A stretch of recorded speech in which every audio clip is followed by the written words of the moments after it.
All right, last Friday of the day, or last problem of the day for the week, because it's Friday.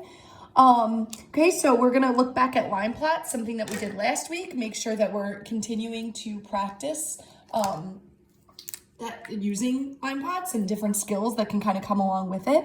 So the line plot represents the heights in feet of tomato plants in a garden. So I can see there's 1, 2, 3, 4, 5, 6, 7, 8, 9, 10, 11, 12 plants. Okay, I see that 12 plants have been measured and plotted on the graph. Okay, what is the difference? Okay, and difference is a key word. What is the difference in feet between the tallest and shortest? So this one is more, as opposed to the one we did earlier in the week, that was kind of a newer skill. This we've done a decent amount of work with. So hopefully you could challenge yourself. You did challenge yourself to find this independently.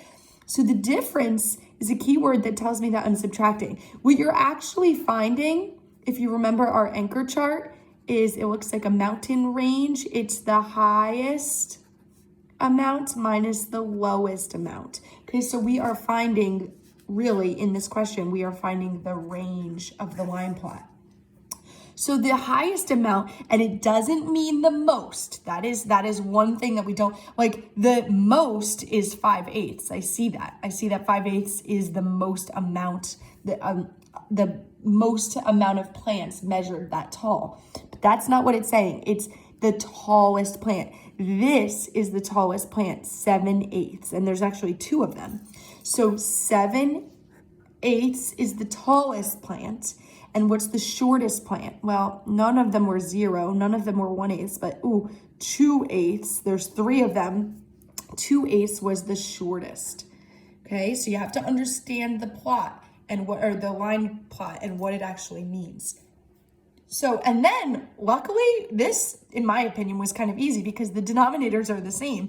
So subtract the numerators, denominator stays the same. So 7 minus 2 is 5 and denominator stays 8. So then I see my answer, 5/8, okay? This was like the one that you did in Google form that last week. So hopefully you're feeling a little bit better with those. I snuck one other question in there. Select 2 values, okay, I like how they bold that for me, thank you, so I don't miss anything, that are about 300 more than this, okay? Well, first of all, I see I have ones, tens, hundreds, thousands, 10,000s, 100,000s. I have 985,000 and more. I just want to make sure, okay, these are all more than 985. Okay, they're all 985,000. This says about 300 more. This is 985,382.